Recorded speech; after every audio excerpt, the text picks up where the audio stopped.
next about the mysterious disappearance of Private First Class Kelli Bordeaux. In moments, I will be speaking exclusively to Kelli's husband, breaking his silence right here tonight on this show. Kelli last seen 10 days ago, and now her family questioning even the basics of the story they've been given, especially since two key witnesses have been arrested on unrelated charges. At the center of this mystery, two text messages sent from Kelli's phone after her disappearance. One text says, "Got home safely," but Kelli's brother told me he doesn't think Kelli sent it. We just haven't found anything, since this all began. We really just don't have anything to go on. Did they find her cell phone? No, ma'am. I really honestly don't think that, she never made it back to the apartment, and then nobody thinks that the last text message that came from her phone is from her.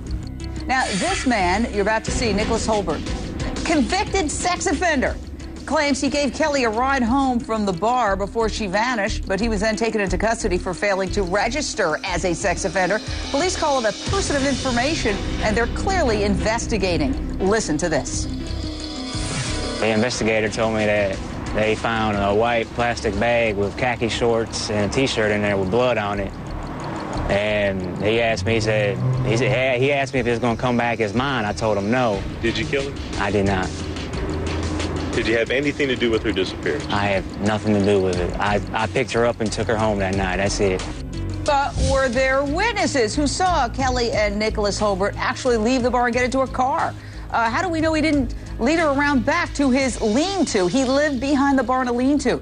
Police have told us. We've been interviewing people who were at the bar that night, the night Kelli was there. They're not saying anything else. Straight out to Mike Bordeaux, Kelli's husband, who's on the phone from Fayetteville, North Carolina. Mike, thank you for being here. I know my heart goes out to you. I know this has got to be, we've got a picture of you and your beautiful wife kissing, and you're in a tuxedo and she's in uniform. You're a beautiful couple. It's really sad that we have to be talking to you about this, but we want to be helpful. We want to help find her. Where were you when you found out that your wife was missing, and how did you find out, Mike? I was actually in Kissimmee, Florida. I was staying at my dad's house. I was out visiting them, my dad and my stepmom, for a little while. And I got the phone call Monday around 11:30 from my apartment manager, and Kelli's lieutenant was here, and they were wondering why, or if I knew where Kelli was. And I said, no, she should be at work. And, I'm thinking it's 11:30, so why isn't she showing up to work? So, they asked me if they can go in the apartment. I said, for sure, you have my approval to go into the apartment and check and see if she's okay. Maybe she missed her alarm or something and wasn't, so I just let them walk in the house, and they said that she wasn't there. So my first reaction was, what happened? Why isn't she at work? Like, she's a very responsible person. She wouldn't just miss work or not even call in. She would call her sergeant to tell them, hey, I'm not going to be able to make it into work today. So, of course, after I got that news, I asked my sister to see if she heard anything, and she didn't hear anything. So I then called her sergeant, which is one of her friends, and they said the same thing, that she didn't show up to work last night or today.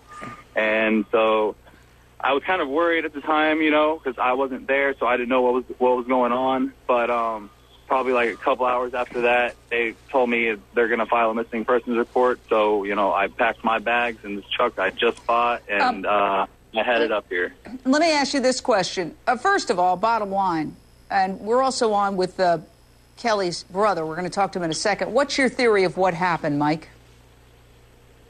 To be honest with you, this guy, Nick, says he dropped her off at home. And my point of view, if she was dropped off in front of this complex, she would have made it home. I bet you she would have. And in my opinion, I don't think that guy brought her home.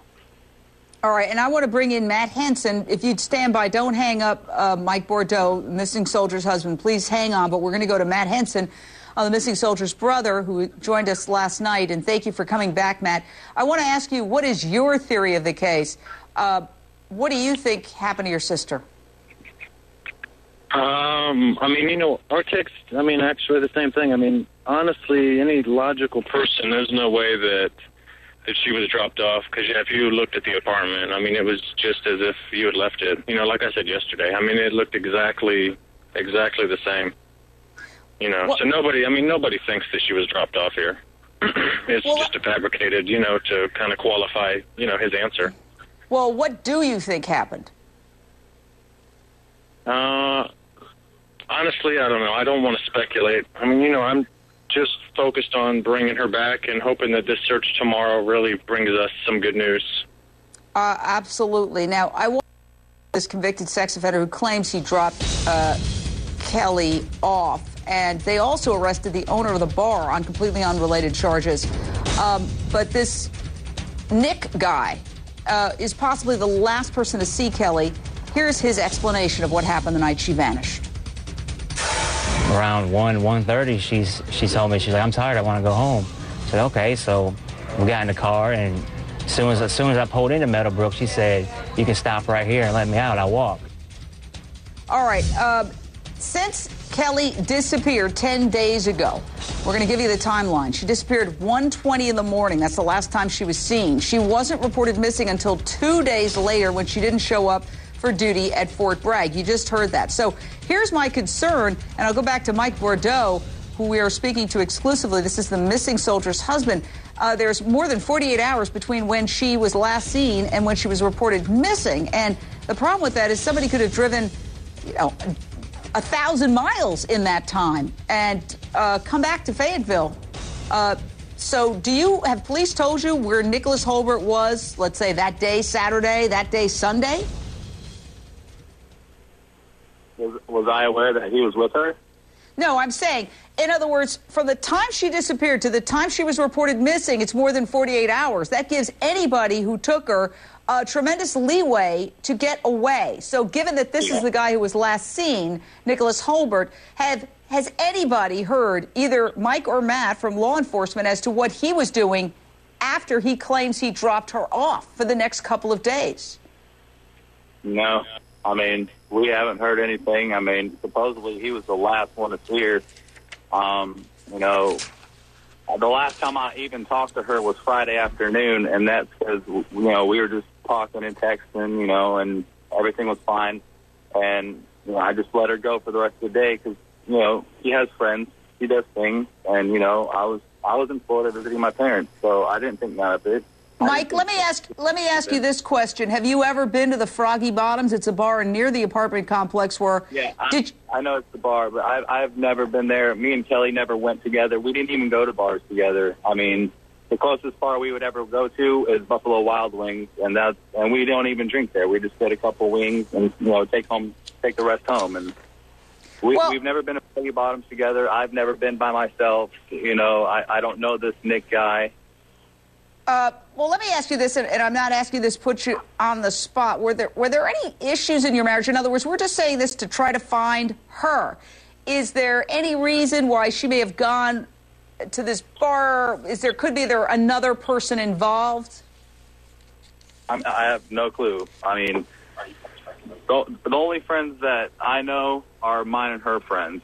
I don't know of any other friends that she might have made in the past couple weeks, you know. I mean, and I don't want to speculate, but of course not. I don't know of anyone else that she could have been hanging out with at that time. Matt Henson, have police told you whether they have searched that lean-to where this Nick guy lives behind the bar for fingerprints of Kelli's or any kind of DNA? Yeah, they've been, I mean, all over behind the bar. I mean, really thorough, multiple searches, I mean, back around the bar in that area. It just hasn't turned up anything, you know, to lead us, you know, to really give us any progress. All right. Thank you both. Our hearts go out to you.